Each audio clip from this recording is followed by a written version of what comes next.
All right, welcome to another deep dive. You know how this works. We take those topics that have you scratching your head. The ones that leave you a little lost. Exactly.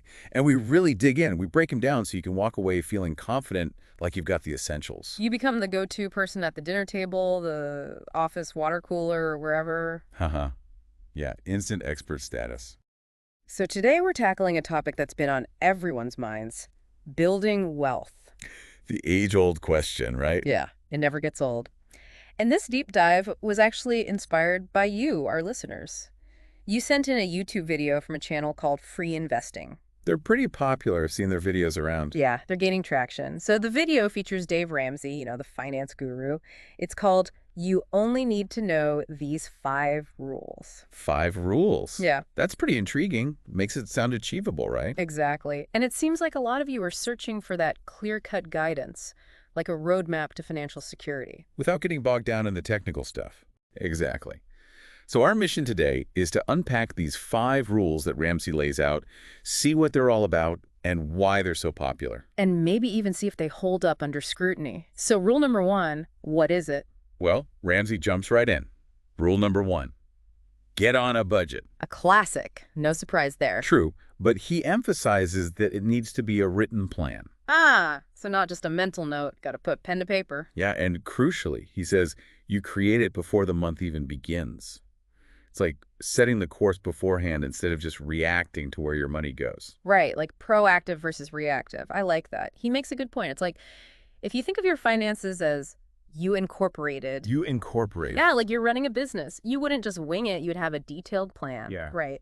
And it's funny, I was reading a study actually just the other day about behavioral finance. And it showed that even just tracking your spending, not even necessarily setting strict limits at first, can make a huge difference. Just that act of writing it down makes you more aware, more conscious of where your money's going. It's like shining a spotlight on your spending habits. Wow, that makes sense. And Ramsey really lays it on thick, too. He asks, based on how you're currently managing your money, would you fire yourself? Talk about a wake-up call. Haha, no kidding. So where do we go from there? Well, he keeps it super practical. He says, decide today to start budgeting. Right now. Don't wait. He suggests using a simple yellow pad, or for those who are more tech-savvy, online platforms like everydollar.com. Okay, so super accessible, no excuses. Exactly. And then he ties this back to the classic idea of sowing and reaping. Intentional financial planning leads to positive outcomes down the line. Makes sense. Sow those seeds of a good budget, reap the financial security later. You plant a tomato seed, you don't get a watermelon, right? You get what you plan for. All right, so that's rule number 1. What's next? Okay, rule number 2 is pretty straightforward. Get out of debt. I mean, yeah, that's usually up there on the list. Not exactly groundbreaking advice. True, but Ramsey really drives home the point. He quotes the Bible saying the borrower is slave to the lender. And it's a powerful statement. It really highlights how being in debt can make you feel trapped, like you're not truly free. Right, like you're always answering to someone else. Okay, but how does he suggest actually doing it? Well, he starts by reminding us that our income is our most powerful tool for building wealth. But when a big chunk of that income is going towards debt payments, you're not really leveraging that tool for yourself. You're basically making someone else rich. And I think everyone can relate to this, especially when it comes to car payments. Yeah, those can be a real drain.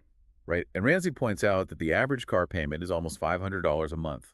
And then he says, imagine investing that $500 every month from age 30 to 70 in a growth stock mutual fund. Potentially, you could end up with $5.6 million. That's $5.6 million. Wow, that's a powerful visual. Of course, the stock market has its ups and downs. Nothing's guaranteed. Of course, he acknowledges that. Past performance doesn't guarantee future returns. But it's still a great illustration of what's possible when you shift your focus from paying interest to growing your own wealth. So instead of enriching the car company or the bank, you're investing in your own future. Okay, I'm sold. But let's be honest, getting out of debt is easier said than done. Where do you even begin? Well, Ramsey has a pretty bold suggestion. He calls it a plusectomy. Basically, it's a decision to completely stop borrowing any more money. You got to cut off the inflow of new debt before you can really tackle what you already have. Makes sense. Like you can't keep adding water to a leaky bucket. Exactly. And, what's interesting is he shares that he hasn't had a credit card for 30 years. Really? I mean, I get it, but 30 years, doesn't that make things complicated, like traveling and stuff? He says debit cards have worked perfectly fine for him, even when he travels.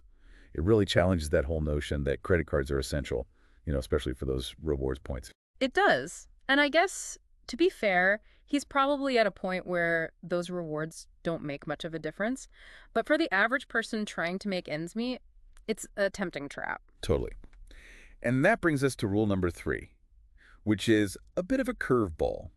It's less about finances directly and more about the company you keep. Oh, interesting. What's the rule? Foster high-quality relationships. Hmm. At first, I was like, what does that have to do with building wealth? Yeah, I can see that. Sounds more like self-help advice. Right. But his reasoning is really solid. He uses this analogy of being careful about the friends your kids hang out with. Okay, I'm listening. Like you wouldn't want your kids hanging out with, let's say, little Johnny the Weed Head. Little Johnny the Weed Head. Okay, I get the picture. Yeah, you get the idea. And his point is that as adults, we're also influenced by the people we surround ourselves with. Maybe not as drastically, but still. It subtly impacts how we talk, our Yeah. reading habits, even our mindset about money. Right, it's that whole you are the average of the 5 people you spend the most time with idea. I've heard that before. Exactly. And he even brings in this quote from Charlie Tremendous Jones. He said, 5 years from now, you will be the same person you are today, except for the books you read and the people you meet. So who you spend your time with really matters. Wow, when you put it like that, it's pretty impactful. So, what kind of people are we talking about here? Like, are we supposed to just befriend millionaires? No, no, not at all. He clarifies that it's not about being a snob or only befriending wealthy people. It's about intentionally choosing to be around people you admire, people who inspire you, who have a positive influence on your life. Okay, that makes more sense. Surround yourself with people who lift you up, not drag you down. Yeah. And then he tells this hilarious story about his daughters and what he calls missionary dating. Missionary dating, what is that? So his daughters are allowed to date, but the guys have to follow some very strict rules. Like, if they come to pick his daughter up, they can't just honk the horn, they have to come to the door. And then Ramsey would pretend to be cleaning his gun while talking to the guy. Aha, oh my gosh, that's intense. But I get the message. It's a funny way to illustrate the point about being selective, about who you let into your inner circle. And this leads perfectly into rule number 4, which brings us back to those more practical financial tips. Okay, hit me with it. Rule number 4 is save and invest. Another classic. But how does Ramsey approach it? He starts by quoting a proverb. In the house of the wise are stores of choice, food and oil, but a foolish man devours all he has. Food and oil. That's an interesting way to put it. He explains that back in the day, food and oil were like the ultimate symbols of wealth and security. They were essential for survival. Okay, I see. So basically he's saying wise people save, and those who spend everything are, well, not so wise. Exactly. And then he breaks down the 2 main reasons why saving is so important. First, you got to be prepared for emergencies. The classic rainy day fund. You never know when that flat tire or that unexpected medical bill is going to hit. Right. And Ramsey even jokes, I'm positive it's going to rain. He's basically saying unexpected events are a guarantee. So be ready. That's good advice. It's not a matter of if, it's a matter of when. Exactly. And the second reason for saving is to ensure you can retire with dignity. He's very adamant about not relying solely on the government for support in your later years. He's not wrong there. The government's track record with money management isn't exactly stellar. Haha, yeah, I think we can all agree on that. He basically says relying on the government for your retirement is like waiting for a white horse to come rescue you. A way horse. Yeah, like some magical savior. It's not going to happen. He really stresses that you are responsible for your own future. You are in charge of your destiny. Powerful stuff. And to be fair, whether you lean left or right politically, it's hard to argue with the importance of personal responsibility when it comes to finances. Absolutely. And Ramsey actually mentions that he's experienced both financial gains and losses under different political administrations. So it's not about who's in office. It's about consistently applying those basic principles. Which brings us to rule number 5, and this one is all about giving back. Okay, I'm intrigued. What's the rule? Be generous. But he's not just talking about throwing money around.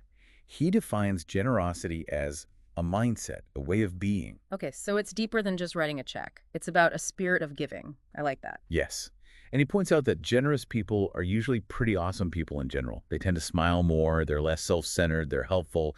Like, generosity breeds other positive qualities. Makes sense. Like if you're focused on helping others, you're probably not constantly worrying about your own problems. Exactly. And he gives these really simple examples of what generosity looks like in everyday life, like stopping to help someone who dropped their groceries or leaving a good tip at a restaurant. Right, it's about those little acts of kindness. It doesn't have to be this grand gesture. Exactly. And then he addresses that common excuse people use for not tipping: Yeah. bad service. He points out that being a server is a tough job and encourages people to be more understanding, Yeah, we've all been there. Sometimes things are just out of the server's control. right? And then he tells this story about parking his $130,000 car, this really fancy car, and he always tips well. He even has this code phrase he uses with servers. He says, "better than I deserve," and then leaves a huge tip. Wow, that's pretty awesome. He's putting his money where his mouth is. Yeah, he's walking the walk. Mhm. But he also acknowledges that it's tough to be generous when you're struggling financially. Right, it's kind of hard to give when you're barely scraping by yourself. Exactly. He's not saying you have to be a millionaire to be generous, but it's definitely easier when you're not constantly worried about money. Okay, that's fair. And he concludes by saying that choosing to be generous can be life-changing, not just for the people you're helping, but for yourself too. It can create a ripple effect of positivity, a legacy that extends far beyond just your bank account. He even uses these metaphors like feeling like a monkey's off your back or an elephant's out of the room when you're able to give freely. Wow, those are powerful images. It's like generosity actually helps lift some of the weight of your own financial burdens. It shifts your perspective. Exactly. And so those are Dave Ramsey's 5 rules for building wealth. Get on a budget, get out of debt, foster high-quality relationships, save and invest diligently, and be generous. A lot to unpack there. It's interesting how he blends those classic financial tips with some more personal development advice. Right? It's not just about money management. It's about building a whole life of financial well-being. Okay, but here's the real question. Of those 5 rules, which one do you think is the most important? Oh, that's a tough one. I think they're all important in their own way. But if I had to choose, I'd probably say getting on a budget is the foundation. It's like step one. Yeah. You can't really move forward with any of the other rules until you have a clear picture of where your money's going. Yeah, I think I'd agree with that. It's all about that awareness, that intentional planning. Like we were saying before, you can't steer a ship if you don't know where you're headed. Exactly. But I'd love to hear what our listeners think. Which of these 5 rules resonates the most with you? And more importantly, what's one small step you can take today to start implementing it? It doesn't have to be this huge, overwhelming change, just one little action to set yourself on the right path. Remember, the journey of 1,000 miles begins with a single step. And who knows, maybe that one step will lead you to those millions Ramsey talked about. It's possible. Until next time, keep diving deep.